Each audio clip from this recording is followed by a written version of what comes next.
প্রিয় ভাই বোনেরা, হালাল রিজিক খোঁজা কোনো সাধারণ বিষয় নয়। রাসূলুল্লাহ সাল্লাল্লাহু আলাইহি সাল্লাম বলেছেন, হালাল রিজিকের জন্য চেষ্টা করা ফরজ ইবাদতের পরে ফরজ। আজ আমরা জানব 5টি এমন পেশা বা চাকরি যা একদিকে সৎ, হালাল এবং সম্মানজনক, আর অন্যদিকে আল্লাহর সন্তুষ্টির পথ। এই 5টি পেশা সম্পর্কে জানতে ভিডিওটি সম্পূর্ণ দেখতে হবে, কাজেই স্কিপ না করে সম্পূর্ণ দেখতে থাকুন। চলুন শুরু করা যাক। নাম্বার 1, শিক্ষকতা। শিক্ষকতা এমন একটি পেশা যেখানে আপনি শুধু উপার্জনই করেন না, বরং ভবিষ্যৎ প্রজন্ম গড়ে তোলেন।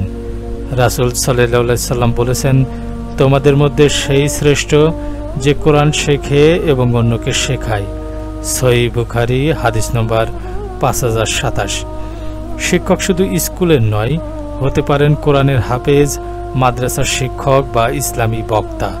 তাদের প্রতিটি সঠিক শিক্ষা কিয়ামত পর্যন্ত সাদকায়ে জারিয়া হয়ে যাবে ইনশাআল্লাহ। নাম্বার 2, কৃষিকাজ। কৃষিকাজ হলো পৃথিবীর প্রাচীনতম এবং বরকতময় পেশা।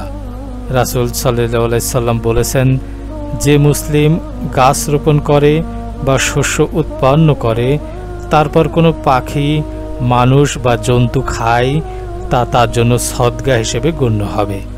সহিহ মুসলিম, হাদিস নম্বর 1552। চাষাবাদ শুধু হালালি নয়, এটি হচ্ছে সমাজ ও প্রকৃতির খেদমত, আর এই কাজ করলে আল্লাহ তার বান্দার জন্য বরকত নামিয়ে দেন। নাম্বার 3, হস্তশিল্প ও কারিগরি। রাসূল সাল্লাল্লাহু আলাইহি সাল্লাম নিজেও তরুণ বয়সে ব্যবসা করেছেন, নিজ হাতে কাজ করেছেন। নিজের শ্রমে উপার্জন করাকে তিনি খুবই প্রশংসা করেছেন। কেউ কখনো নিজের উপার্জনের চেয়ে উত্তম কিছু খায়নি। সহিহ বুখারী, হাদিস নম্বর 2072। এমনকি নবী দাউদ আলাইহিস সালাম নিজের হাতে তৈরি জিনিস বিক্রি করতেন। নবী দাউদ আলাইহিস সালাম নিজ হাতে কাজ করে জীবিকা নির্বাহ করতেন। সহিহ বুখারী, হাদিস নম্বর 3406।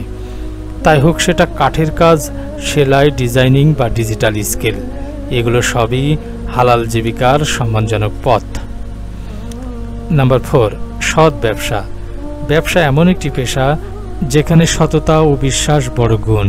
রাসূল সাল্লাল্লাহু আলাইহি সাল্লাম বলেছেন, সৎ ও বিশ্বস্ত ব্যবসায়ী কিয়ামতের দিনে নবী, সিদ্দিক ও শহীদদের সাথী হবেন। তিরমিজি, হাদিস নম্বর 1209। তবে শর্ত একটাই, প্রতারণা নয়, মিথ্যা নয়, মাপ কমানো নয়।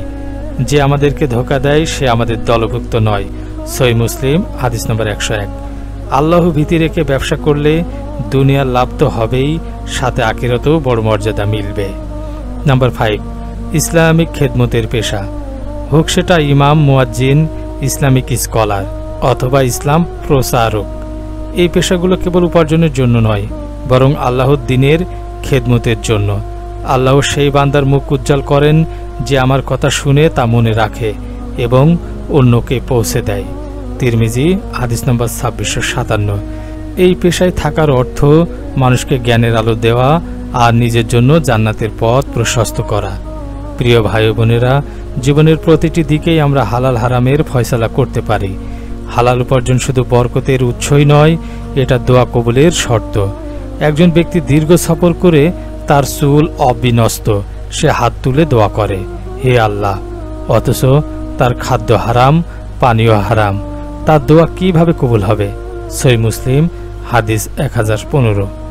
তাই আসুন নিজের জন্য, পরিবারের জন্য আর আল্লাহর সন্তুষ্টির জন্য সৎ ও হালাল উপার্জনের পথে নিজেকে উৎসর্গ করি।